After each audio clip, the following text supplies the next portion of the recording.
Hi, this is Dr. Miles Monroe, and I want to talk to you about a word that has been misunderstood, and it has been a part of our confusing culture for over 1,000 years. That is the word wealth. The word wealth is like love. It's as complicated, and it can be so disillusionary as any other word. When people think of the word love, we're not sure what they're thinking. The same thing is true about wealth. Wealth, to me, is not the accumulation of physical material possessions. As a matter of fact, most of the people I've known who've accumulated great resources are depressed, frustrated, confused, and sometimes lost their families for the sake of that particular resource. Well, when I think of wealth, I think immediately of a statement made by the great first writer of the Bible. This was Moses. Moses gave us a statement that God spoke to him about wealth. He spoke to all humanity. He said, I will give you the power to get wealth. God never said he would give us wealth. Amazing. He said, I will give you the power to produce wealth. Let me repeat that again. God never told us he would give us wealth. He said, I will give you the power to create wealth. This word power shocked me one day when I discovered in the original Hebrew language, it actually means the ability or the power to produce. In other words, God doesn't give you money, he gives you ideas. He gives you components that can create and create value in everything around you. And this is what makes a person truly wealthy. Wealth is not about the products of wealth. Wealth is about the creativity process, the ideas that go into creating value to life.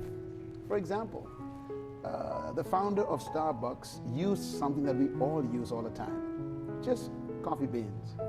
But he found a creative way to make coffee in 20 different flavors and in 60 different ways. His idea was more important than the coffee bean.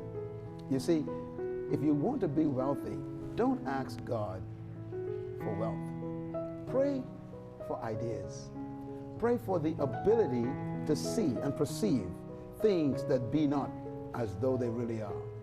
One day I remember I was visiting India, and a young man told me a story that blew my mind. It's a true story about two young Americans who left college for a summer to go to India, and they toured around the big cities, Bombay, and went to Calcutta, and they were staying in little hostels, and one of them was sitting on the porch of the hostel one day, and they looked over in the yard, in the streets, and there were millions of people, it seems, who were in squalor.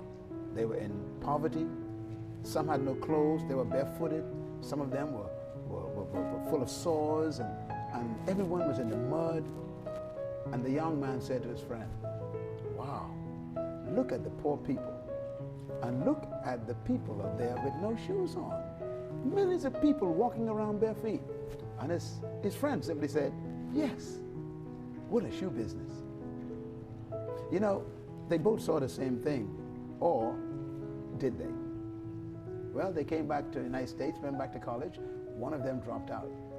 He decided, I want to do something about those bare feet in India. He designed a plastic shoe, produced a prototype, and he got two investors to invest with him and produced a shoe business that today has become well known as Tom McCann's. The guy who stayed in school was hired by him later to count his money. Isn't it incredible? They both saw the same thing, but they both saw something different. You see, one saw the problem, the other saw the solution. One saw feet, one saw a shoe business. Wealth is really about asking God to let you see, not just to look. Because eyes that look are common, but eyes that see are rare.